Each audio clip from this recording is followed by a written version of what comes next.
My name is Sam Shank. I am the roast master at Lion Coffee.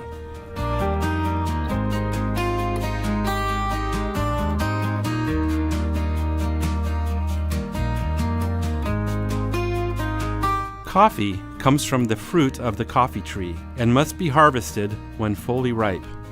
This is cherry red for most coffee varieties. Ripe fruits get sent through a pulper to remove the beans from the fruit.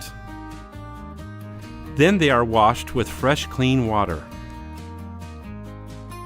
Next, the beans are dried to contain about 10.5% moisture.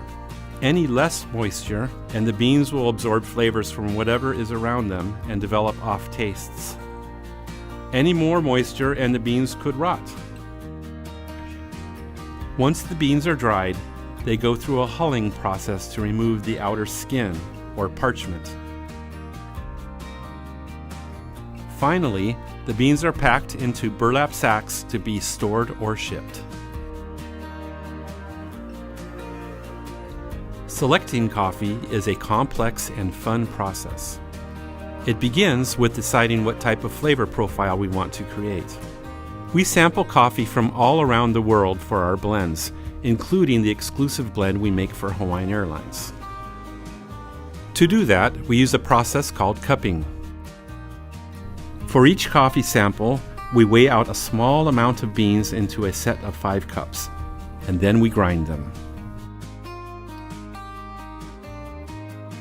First, we evaluate the fragrance of the coffee grounds. Then we add hot water and allow the coffee to steep for a few minutes.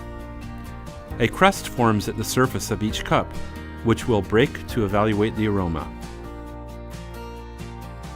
After the coffee cools, we taste the coffee to evaluate the flavor, texture, and aftertaste. Cupping is used throughout the coffee selection process. We use cupping to evaluate coffees from different origins. We use cupping when experimenting with different blends and roasts. And it's used to evaluate the quality and consistency of coffee we've purchased. Once we receive our coffees, we store them in our facility.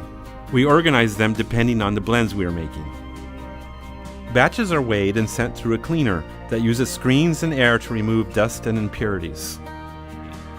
The beans are then gathered in a surge hopper, from where they are sent directly to the roasters. Once inside the roaster, the beans are tumbled and mixed to achieve an even and consistent roast. After roasting, the beans are transferred to the cooling section.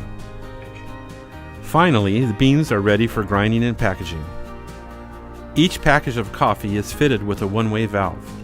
Coffee releases carbon dioxide for several days after roasting. The valve allows the release of the carbon dioxide to keep the coffee fresh.